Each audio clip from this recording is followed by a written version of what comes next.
Assalamualaikum warahmatullahi wabarakatuh. Kita sekarang di malam ke-23 Ramadan 1444 Hijriah, dan kita akan meninjau dapur Husnul Khotimah yang di Ramadan kali ini mengangkat tema fine dining. Nah, di sana dapurnya. Saat ini pukul 11:20 ya. Kalau di jadwal itu adalah waktunya untuk appetizer, snack. Kita lihat appetizernya saat ini ada bawang yang banyak. Ini para jamaah, dan ini adalah chef-chef yang kita katakan sebagai chef profesional.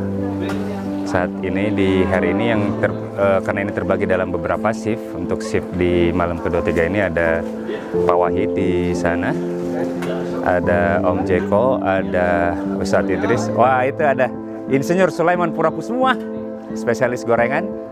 Kemudian ada Emir, ada Pak Karsan, ada Om Yudi. Banyak sekali ini kita timnya di malam ini yang diterjunkan. Ada Om Firman, ada Mang Ade. Main course-nya itu 3.30 adalah Chinese Chicken Crispy Steak dan capcay ya, bernuansa Chinese food ya, Chinese food.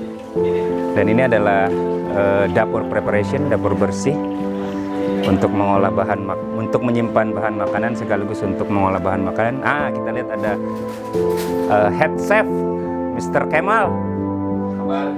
Alhamdulillah, luar biasa.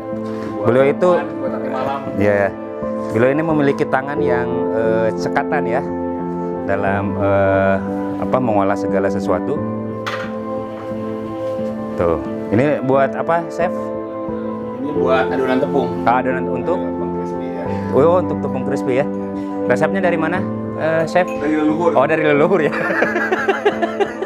Beliau ini leluhurnya memang pelaut ya, gitu. Jadi sangat cocok untuk menyiapkan makanan gitu.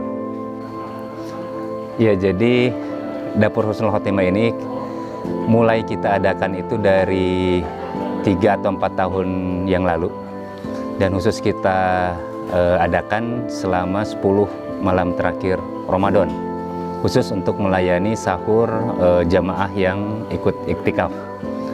Nah, jadi sebelumnya itu kita beli, dan memang dari dulu kita tidak pernah membatasi jumlah peserta iktikaf di Masjid Husnul Khotimah.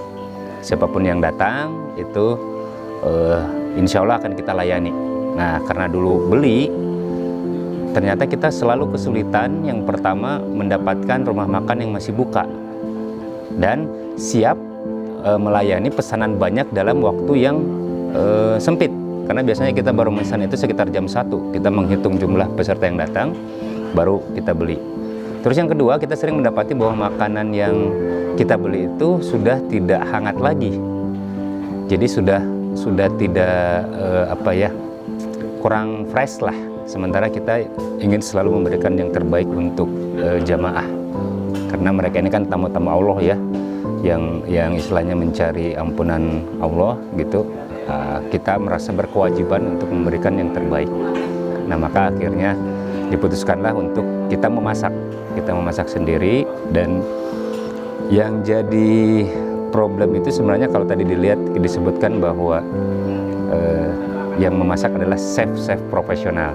Nah, profesional di sini sebenarnya tanda kutip ya.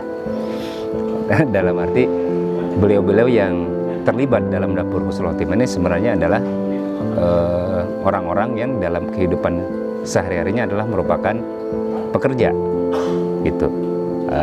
Ada yang pejabat pemerintahan, ada yang pensiunan pejabat, ada yang masih aktif sebagai GM, ada sebagai pengusaha, ada CEO dan lain-lain sebagainya dari berbagai latar belakang. Jadi mereka sebenarnya tidak memiliki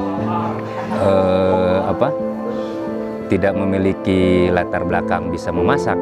Cuman karena niatnya ingin melayani, jadi terkadang resepnya pun dicari dari YouTube, dari mana gitu. Dan alhamdulillah semakin tahun itu semakin berkembang untuk menunya juga ya. Jadi kalau disebut profesional sebenarnya karena sebagian besar itu yang ikut masak di sini justru bukan dibayar, tapi membayar. Membayar dalam arti banyak dari mereka adalah merupakan penyokong dana kita juga.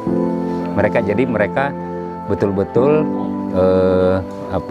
belajar untuk berinfak baik secara uang dan tenaga. Jadi tidak tanggung-tanggung. Dua-duanya mereka ingin kejar.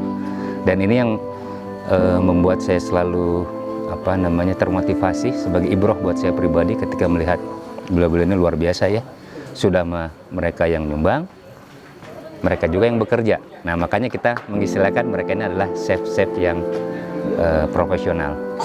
Dan yang kedua, mungkin karena mereka tetap semangatnya adalah untuk melayani, memberikan yang terbaik buat tamu-tamu Allah, itu kita jarang, boleh dikatakan tidak pernah membatasi peserta iktikaf. Bahkan ini juga fenomena ya, kan sebenarnya kalau mau memudahkan para pelayan masjid untuk melayani dengan baik, bagusnya itu memang mendaftar dulu. Kita sudah membuka link pendaftaran, tapi entah kenapa ini selalu tidak berjalan.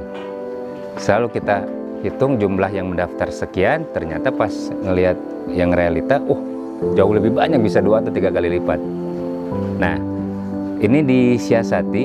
Ini memang betul harus sangat kuat mental sih, karena harus siap bahan, harus siap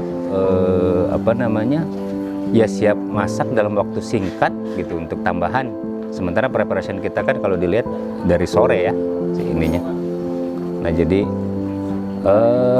ya alhamdulillah, makanya kalaupun misal ada yang ingin bergabung ke sini, mangga, alhamdulillah dengan senang hati kita terima, datang ikut bergabung, baik menginfakkan tenaga atau menginfakkan uang. Karena saya sering juga ditanya, ini uangnya dari mana? Ya kalau dikatakan ya sampai saat ini juga sebenarnya belum safe, tidak ada yang safe. Cuman kita yakin, kita hakul yakin bahwa insya Allah kalau kita berjuang untuk kepentingan Allah, dan masjid ini sendiri kan punya Allah ya, insya Allah Allah akan cukupkan gitu. Mau dari manapun itu sumbernya Allah akan cukupkan. Kalaupun tidak cukup berarti mungkin ada yang salah di niat kita gitu, atau mungkin memang rencana Allah ya memang segitu saja. Nah, jadi kita menghadapinya dengan santai aja, dengan mengalir. Kalau memang cukup, alhamdulillah. Kalaupun tidak, ya mau bagaimana lagi gitu. Tapi kita selalu yakin, berprasangka baik selama kita berjuang untuk kepentingan Allah. Pertolongan Allah itu sangat dekat gitu.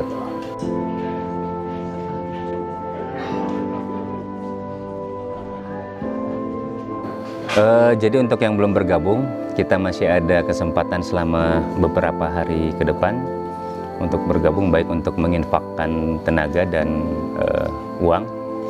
Karena kita saat ini sedang belajar istilahnya merubah paradigma, terutama berkaitan dengan sedekah, mau itu sedekah tenaga ataupun sedekah uang. Kita belajar bahwa justru pemberi sedekahlah yang jauh lebih membutuhkan untuk bersedekah ketimbang yang diberi. Kenapa? Karena justru yang akan mendapatkan keuntungan dari bersedekah itu justru yang memberikan. Allah Subhanahu wa Ta'ala menjanjikan rezeki balasan yang berkali-kali lipat ketika kita bersedekah gitu. Itu yang sekarang kita sedang belajar. Kita belajar mengubah paradigma gitu. Wah, Masya Allah, ini contoh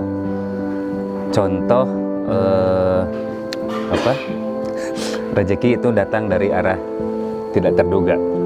Dan ini sepertinya menu tambahan untuk malam ini ya. Ada mie